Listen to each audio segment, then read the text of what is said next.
Hi, everyone. I'm your host, Johnson, from the International Office at Jönköping University.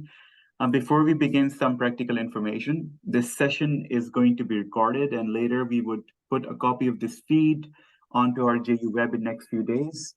Kindly ask your questions at the Q&A function on Zoom. We will answer all of the questions at the end of this webinar. Today, we will discuss and gain insight information on our master's program in product development and with specialization in materials and manufacturing. This program focuses on being able to predict and optimize engineering components. The program introduces you to product realization and both product and production development. I will not say more and I would like to welcome our guest, Dr. Nils-Eric. Thank you, Nils, for taking time out and help us understand the program in depth and what makes it unique. Oh, thank you for inviting me.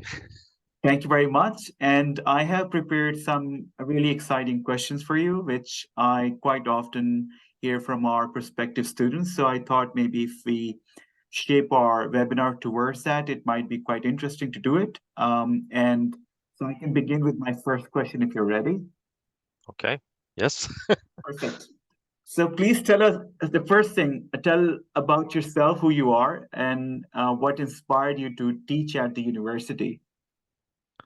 Yeah, well, I myself studied physics a long time ago, and due to circumstances, girlfriend, I did my thesis work at a company in the field of material science. So it wasn't really my field at the time, but it caught my interest.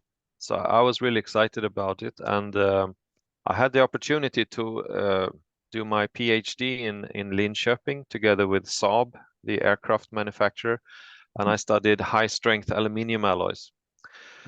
And yeah, so that's how the material science interest sort of took off. After that, I have worked as a trainer for some years in data communication. So that was not really in the field of my PhD. Later, I joined a research institute here in Jönköping, where they have Foundry Technology as their field. And I was a research engineer. That was a fun time. But during that time, we had lots of research cooperation with JU. It wasn't JU at the time, but I mean, you know, Ingenjörshögskolan at the time. Yeah. So I get to know the professor here and so on, and there was a vacant position after some time, and I took it. Although I've always enjoyed teaching, it wasn't maybe not why I entered here, because what inspired me to teach at the university. I was in the beginning more focused on the research and all the nice facilities at the school here. But I've always enjoyed the teaching, and I've been the program manager for this new program and for another earlier program as well before. So I'm interested in teaching and education. Wonderful. Thanks very much. Could you tell us tell a bit about School of Engineering and what makes it unique, and tell us about the programs you're responsible. I know that you already mentioned it, but maybe what makes the School of Engineering unique in your opinion? Yeah, in my opinion, I think the School of Engineering is unique in the sense that it's there's a high level or high degree of collaboration with the surrounding industry. So may not be always not all of the companies are the biggest international companies, but there's a lot of companies that we do collaborate with. And I think this collaboration is a bit unique.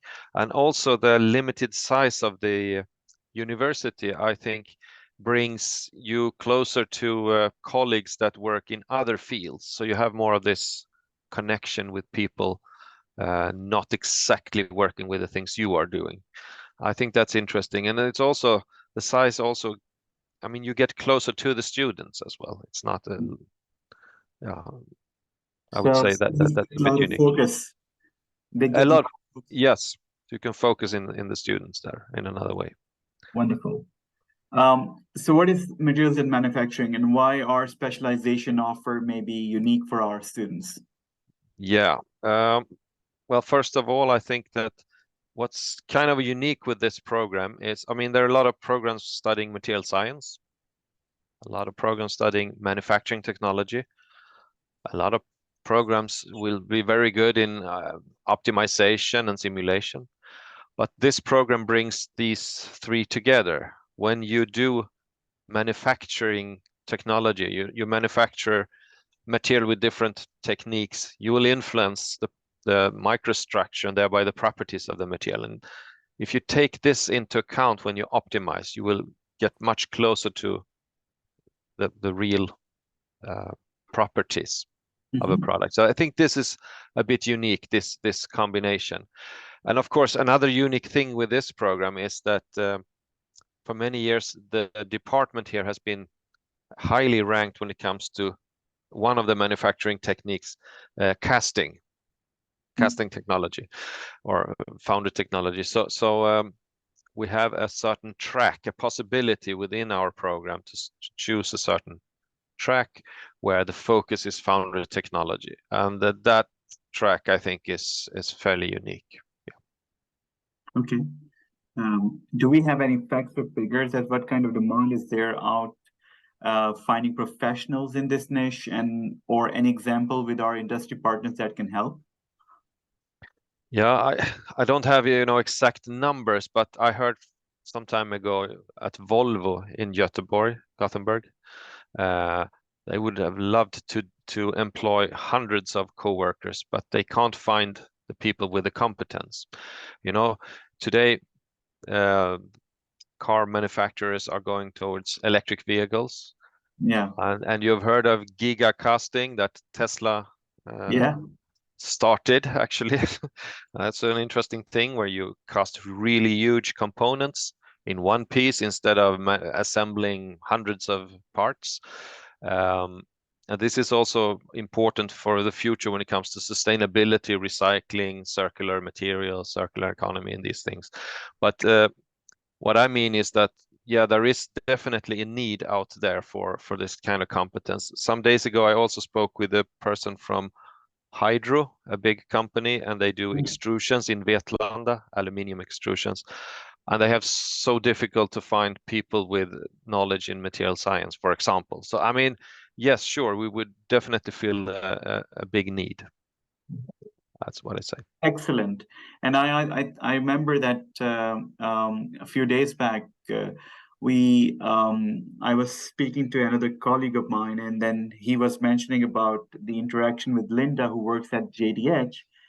She mentioned about Thule, who visited JDH, our engineering school, and they were very interested to host our students to visit their factory, because they also see a big gap where they need skilled workers, skilled engineers to fill their future needs, because they're growing quite diversely and quite dynamically, and they would need more and more skilled engineers to come from these schools to work for them. So it's Yeah. also an indicator that our education is actually pretty much connected closely with the industry. Yes, definitely. How closely is this program designed with industry need? And I think, and what is the balance of research and application? Because quite often people might be thinking that, would I be only studying or doing research and research? Would I also have the time to really apply my knowledge in real setting? Of course. I mean, we have to remember that this department is very research heavy, but the research we do is not, reading research papers only. I mean, we do a lot of applied research together with the companies. And this has, of course, been the base, the foundation of what courses and what knowledge is important to have in a program. So I would say that we also have cases, of course, and that comes from the companies that we collaborate with, and the teachers are researchers that are collaborating in this. This is, I mean, uh, affecting the program, the courses, and so on, I would say. we also have a course, industrial placement course, where it's possible to work at a company, or some of our students this first year, it's a new program, they have worked with us in our lab, but it's still in connection with the companies, because they're working in research projects, and the projects we have together with companies. So they're learning different methods, they're practicing, it's hands-on, and they get to see what it's about to do research or to do development work at companies within our fields. So yeah, I also get a lot of questions around from our potential students. Are there any internships or I mean, you answered a bit about real projects as well, but are there any internships as well when they actually come and study with us? yeah, there are many foreign students who come and ask for internship at our department, doing different types of studies for some months. Yes, if that's what you think of. So, and I of was course, also thinking about the IPC and yes, the IPC course, the industrial placement course. Yeah, there is this course, as I mentioned, where the students get the possibility to collaborate with a company or within a research project. And those projects are or courses is, I mean, that course is very practical or hands-on. I get, if you would interview a student who took it, they would say that, I mean, they have a much more, they are confident, at least in some of the methods that they have been using in that during that course. So I think it's very helpful. It's difficult to get that hands-on experience in a normal course, because there is a lot of theoretical stuff that you need to teach as well. So you get to see little things from laboratory exercises and things like that. But here you get more of this practice, I think. Yeah. Are there any simulations that students actually work on? Could you give some examples? Yeah, there's a lot of simulation work during the course of this program. I mean, the students will simulate everything from, in material modeling, how a material behaves when it deforms and things like that, and different type of materials. There is simulations when you mix alloying elements, like you look at phase predictions, for example. What will this material consist of in the end? You do flow simulation of polymers when you're manufacturing polymeric components, plastic components. You simulate heat conduction, different manufacturing processes, how they influence your parts, for example. So yeah, there is a lot in the various courses along the way. Excellent. How well prepared are our students, for instance, if they begin to work in the industry and they're asked to provide their input for an ongoing production, or asked to design a solution for them? Will our students be able to do that? I think yes, I think they will be very well suited to do that. I think they have also very good fundamental knowledge. It makes them really quickly to learn new things. I mean, they have something to build on, but they're definitely skilled to solve problems. I mean, like we said, with this IPC course, for Yes. example, and also I Simulation. would say the simulation, exactly, different types of simulations, and also the final project work. It's a huge course, and I mean it's huge everywhere, but it's a semester of work that also brings a lot of experience to the students. So yes, I would be confident Yeah. they would do a lot of good things. Excellent. I hear a lot of exciting things about field visits and students encouraged to attend conferences, seminars, and workshops, which are organized in cooperation with student associations. Not to forget Science Park. How do you think they help? And could you also perhaps give a couple of examples around this? Well, I mean, field visits, that's something we normally plan in some of the courses for sure, to visit companies to see how they are doing, and so on. And we have a company close that it's Husqvarna, works with this outdoor power equipment. And of course, they have lots of different equipments, and it's a very interesting company to visit. Yeah. And I mean, it's an important company for a program like us as well, where Yeah. when they manufacture, they do things. So it's important to do them well, Yeah. to be sustainable and all these things. We could do even more here because, I mean, we are a new program and we are embedding more and more visits. That's the idea, to plan to have more visits to other new companies as well. So, And I can add to it actually, because I know that we are very strongly and closely associated with Science Park.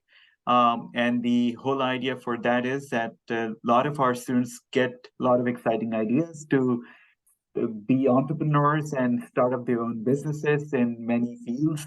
And so the Science Park gives them the perfect opportunity to really explore their idea, to validate their idea, and find rules and regulations around how to really build a business around it, and what it requires, and if what kind of help they could get to write a business plan, and what kind of help they could get around the law part.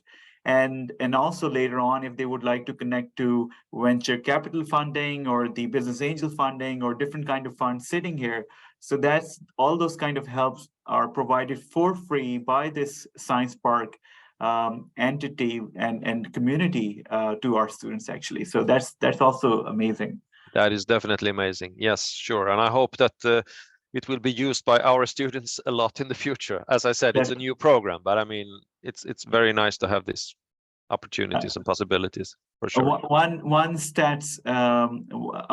fact is that 1 in every 14 students at Jönköping University start up their own business. So that's pretty awesome, actually. So, Definitely, yes. So lastly, we have a great community of alumni who have achieved high goals and set great examples for JU.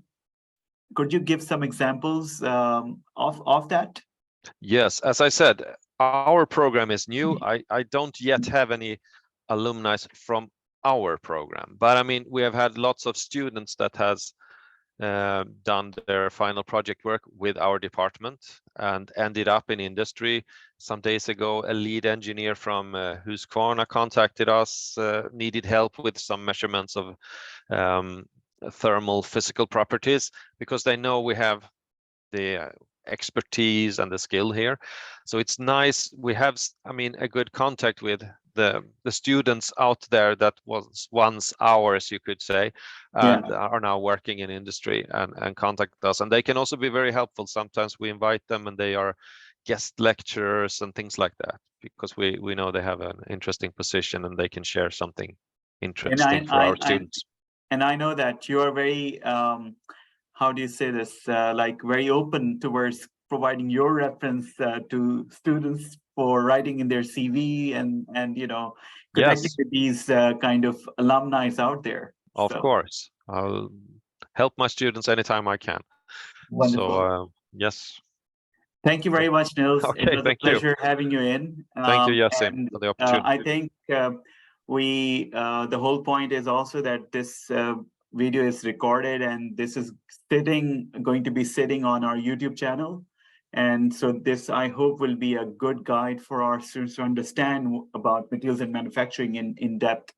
So thank you very much, everyone, for attending. If you have any questions, Gaze, I could open the house for that. Please go on. You're open to do that.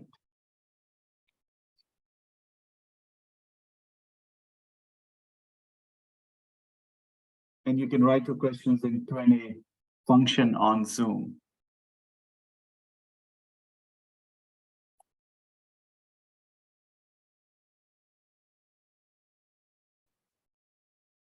It feels like we were crystal clear about the whole stuff. Must have been. Okay. Yeah. Thank you very much, Gies. Thank you, Nils, for attending, and hope to see you around at the university. And remember, this is recorded session, so we will put it up on our web in coming days and also on our YouTube channel. So you're also welcome to share along with your friends or someone else who you know is interested in studying this. Thank you very much. Bye-bye.